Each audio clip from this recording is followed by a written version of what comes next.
네, 안녕하세요. 만나서 반갑습니다. AP투자연구소의 이시연 전략팀장입니다.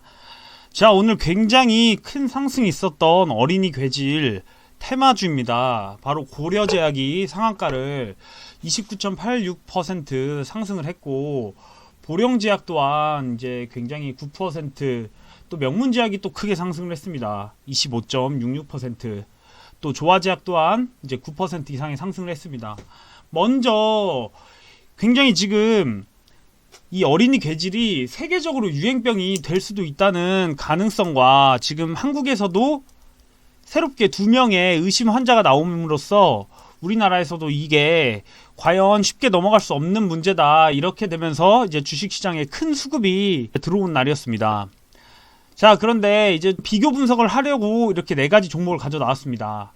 어떤 부분이냐, 자, 고려제약이 오늘 굉장히 컸죠. 그런데 앞으로 나아갈 수 있는 부분들을 보자면 분명히 여기는 이쪽에서 멈췄단 말이죠. 분명히 가장 크게 나온 이 조화제약과 가장 크게 나온 명문제약이 이렇게 있는데, 처음에 상한가 부근을 이렇게 갔던 그런 이제 자리에 있던 사람들은 이제 조금 쉬어가면서 갔지만 그래도 명문제약은 세죠. 이런 이유들을 찬찬히 이제 살펴보겠습니다. 자, 보령제약은 굉장히 지금 여기서 크게 나올 듯 했지만 오랫동안 눌리면서 이제 상승이 나온 모습입니다. 그래도 9%. 하지만 명문제약은 굉장히 강하게 갔죠. 25%가 갔고 나왔던 그런 지금 종목입니다. 자, 그렇다면 이제 왜 이렇게 움직였는지에 대해서 일단 알아볼게요. 우리가 이제 첫 번째로 아스피린 관련주에 대한 관련성이 가장 큰 종목이 이제 상승이 나오겠죠. 그리고 두 번째는 주식의 외형입니다. 자, 여러분들이 항상 생각을 했을 때 왜 셀트리온 안 올라? 왜 HLB 안 올라? 그런 부분들 있죠. 왜 한국전력 안 오를까? 여러분, 당연합니다. 하지만 꾸역꾸역 오르는 종목입니다. 그렇지만 지금 보시면 왜 이런 것들이 잘 오르냐를 조금씩 판단을 해보면, 자, 이건 시가총액 1800억이죠. 그리고 이제 고려제약을 한번 쳐볼게요. 고려제약 시가총액 1500억. 그러니까 상한가가 이렇게 나올 수 있었습니다. 그리고 이제 세 번째 명문제약이 굉장히 보시면 상한가가 나오고도 25%가 나왔는데 시가총액 2000억 밖에 안 됩니다. 또한 보령제약을 한번 쳐볼게요. 보령제약 시가총액 6900억이죠. 이런 종목은 자, 이런 순서대로 가는 겁니다. 오를 만큼 올라도 가격에 부담이 없다, 세력이 올려도 부담이 없는 종목들이 더 크게 상승이 나오는 건 당연합니다. 그런데 불구하고 셀트리온 헬스케어가 14조, 13조 이런데 왜 이제 셀트리온 헬스케어는 10%, 20% 상승이 안 나올까? 자, HLB가 왜 10%, 20% 상승이 안 나올까? 이런 부분들을 논하시는 건 사실 주식을 잘 모르시기 때문에 하는 말씀이라고 저는 생각합니다. 자, 그리고 이 보령제약이 지금 시가총액 7천억, 거기에 주식 수도 4,400만 주입니다. 상당히 많은 겁니다. 물론 유통비율을 따지면 2,200만, 굉장히 적절합니다.